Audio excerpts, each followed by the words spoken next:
Hello mga ka-e-learners! Do you know that poor menu pricing decisions may lead to these two consequences? Number 1, prices are too low, and number 2, prices are too high. Pag masyadong mababa ang presyo ng iyong mga menu items, ay magkakaroon ka ng problema dahil magiging mababa ang iyong revenue at ganoon din ang iyong profit margin. Pag masyado namang mataas at masyadong mahal ang iyong mga presyo, ay magkakaroon ka din ng problema dahil magiging low ang iyong patronage at magkakaroon ka din ng maraming complaints. Kahit alin sa dalawa ay hindi magiging magandang resulta at ito ay magkakaroon ng negatibong epekto sa iyong restaurant business. And eventually, this may cause your restaurant business to close. And always remember that good pricing is one of the main reasons why our customers come because they want value for money. At ang ating menu ang main driving force na humahatak sa ating mga customers para sila ay pumasok sa ating restaurant. And the moment na nai-present na ang ating menu, ay nagsisimula na ang ating sales transaction. At the latter part of this video, I will share some examples on how to strategize your selling prices per category. Remember that this is very important na maging napakaingat tayo sa paggawa ng ating mga menu pricing decisions dahil it is very difficult to recover pag nakagawa tayo ng malaking error sa ating mga pricing techniques. Pag nagkaroon ng reputation ng iyong restaurant bilang mahal na restaurant, napakahirap ng baguhin ang image ng isang overpriced restaurant. Times have changed at ang menu pricing ngayon ay hindi na lamang food cost based. It is now only one side of the equation. So please check my video on food cost calculation where it was discussed that menu pricings derived from the formula are just the starting points to adjust your menu prices upward or downward. So come and let us check the factors to be considered in pricing it right.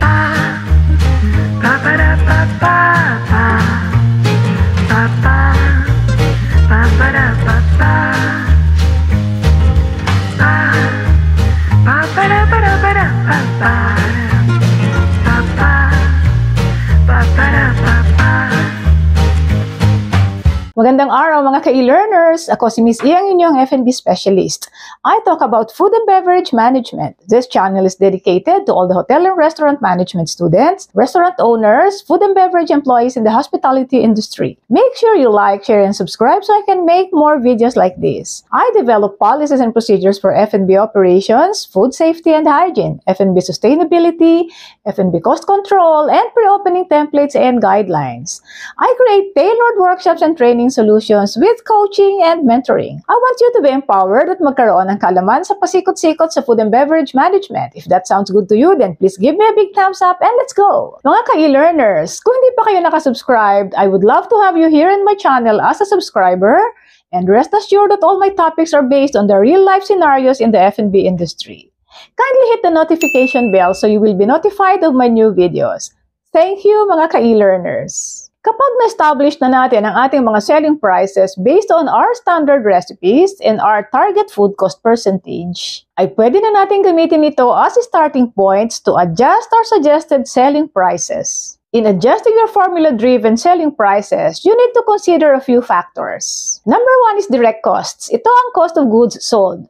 Kasama na rin dito ang lahat ng wastages coming from spillages, spoilages, expiration, negligence, violation of food safety and hygiene, and also poor production documentation. And number 2 are indirect costs. These are not food items or ingredients pero binabayaran natin ito at may expenses tayo dito kasi ito ang ginagamit natin to add value or quality sa products and services mo. Ito yung mga value-added aspects ng iyong restaurants na nagiging basis para makapagtaas ka ng iyong presyo. Your restaurant can charge a little more dahil nagkakaroon ka ng competitive advantage or yung impression na mas nakakataas ka at mas maganda ang iyong serbisyo at ang iyong produkto as compared to other restaurants in terms of food and service quality. You may charge a little higher because of your ambience, your amenities, beautiful tablewares like utensils and plates, presentation, setup, and unique signature service. Ang mga condiments, salt and pepper sa tables ay considered din siya as indirect costs. And to cover for these indirect costs, you must allocate a variance of 4% to cover for these expenses and avoid losing money. So kung ang target food cost mo ay 30%, you have to try to actually hit 26% to cover for these indirect costs. Number 3 is preparation and labor cost. The labor to prepare a menu item is also considered an indirect cost. The menu items which take more time and special skills to prepare are mostly priced higher than the rest of the menu items. Ang mga menu items na mahirap i-prepare at nagre-require ng mahabang oras para siya ay magawa at nagre-require din ng special skills at mahabang oras ng preparasyon ay mas mataas ang kanyang mga selling prices. And number 4 is competition. Gamitin natin ang ating mga competitors as a guide at pag-aralan natin ang kanilang mga selling prices sa mga similar o medyo magkakaparehong menu items sa restaurant natin. Usually, ganito yung mga pwede natin gawin. Number 1, price the item the same as the competitors. Number 2, price it slightly lower than the competitors para makapag-attract tayo ng mga customers na naghahanap ng mga reasonable prices. And number 3, you may price it a little bit higher and then i-promote natin yung value for money para ma-attract natin yung mga naghahanap ng higher quality service and products. Palagyan din natin i-check ang ating mga competitors on a regular basis. We may eat at our rival restaurants para makita natin kung ano ang mga ino-offer nila in terms of selling prices, in terms of products, and in terms of services. At para magka-idea din tayo kung paano natin i-improve ang ating quality in terms of food and service and our selling prices. And speaking of selling prices, may mga menu items naman na available online, so pwede nating i-check ang kanilang mga selling prices as compared to our selling prices. Ang number 5 na nakakapag-influence ng ating selling prices ay ang ating service type. Prices are different for casual and fine dining restaurants. The customers expect that the fine dining restaurants will charge much higher than the casual restaurants. Ang mga full-service restaurants naman ay may opportunity sila na magtaas ng kanilang mga selling prices dahil sa kanilang ambience, better service, at better quality of ingredients. At ang mga restaurants naman na may signature dishes, specialty menu items, unique atmosphere, ay mas mataas ang kanilang mga menu selling prices because the guests are paying for the food and the experience. At ang number 6 na nakakapag-influensya ng ating menu item selling prices ay ang ating market or ang ating customer profile. The type of customers that we are serving and the type of customers who patronize our restaurants somehow influence our selling prices. The more guests pay, the more they become critical of the quality of food and service. Mas mataas ang presyo na ibinabayad nila ay mas mataas ang kanilang expectations at ang kanilang hinahanap pagdating sa quality ng food at sa quality ng service. So you have to pay close attention to your market and see what the guests in your area are willing to pay. Kailangan mo mag-profiling ng iyong mga customers para at least malaman mo ang iyong proper pricing structure. And now, how do we determine the markup? Appetizers, entrees, and your desserts must influence your markup. Huwag nating i-markup ang lahat ng items sa tatlong kategoryang ito using exactly the same selling prices. Majority of your appetizers, side orders, and desserts should be priced 25 to 50% of your average entree price. For example, kung ang average entree price mo ay 750 pesos, majority ng appetizers, side orders, and desserts ay kailangang mapresyuhan mo between 175 to 350 pesos.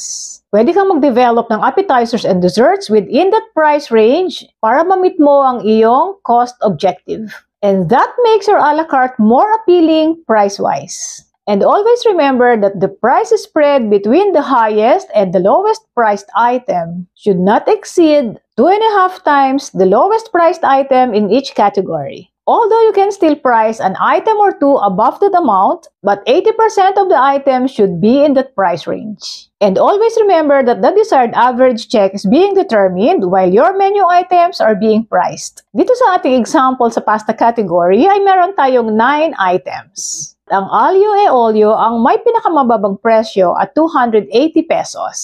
At ang may pinakamataas na presyo naman sa kategoryeng ito ay ang chicken parmigiana na may presyong 420 pesos. So kung titignan natin ang price spread ng aglio e olio which is 280 pesos and the chicken parmigiana at 420 pesos ay makikita natin na ang kanyang difference ay 1.5 times lamang sa pinakamababang presyo. So we can say that the pricing technique is really good. So puntahan naman natin ang snacks category at meron tayo ditong 8 menu items. At ang pinakamababang presyo ay ang potato wedges at 250 pesos. At 3 items ang may pinakamatataas na selling prices. ang buffalo chicken wings at 725 pesos, ang beef burrito at 675 pesos, at ang burrito overload at 750 pesos. So, tignan natin ang mga price spread between the potato wedges and the three mentioned items. Ang buffalo chicken wings ay 2.9 times ang kanyang taas kesa sa potato wedges. Ang beef burrito naman ay 2.7 times ang kanyang itinaas kesa sa potato wedges. At ang burrito overload naman ay 3 times ang kanyang itinaas kesa sa potato wedges na siyang pinakamababang presyo sa kanyang category. And this is not a good pricing technique dahil ang recommended ay not to exceed 2.5 times the lowest priced item in the category. Pwede naman itong i-consider kung 1 or 2 items lamang or 80% of the menu items ang nasa price range. But in this case, ay nasa 62% lamang ang mga items na nasa price range na acceptable. So you should always remember that pricing is a continuous process. Review your menu prices regularly and check whenever it's time to change. And that's it for today's video, mga ka-e-learners. Thank you and see you on my next one. Keep watching, keep on learning, and keep on pricing it right. Bye! Ba-ba-da-ba-ba-da-ba-ba.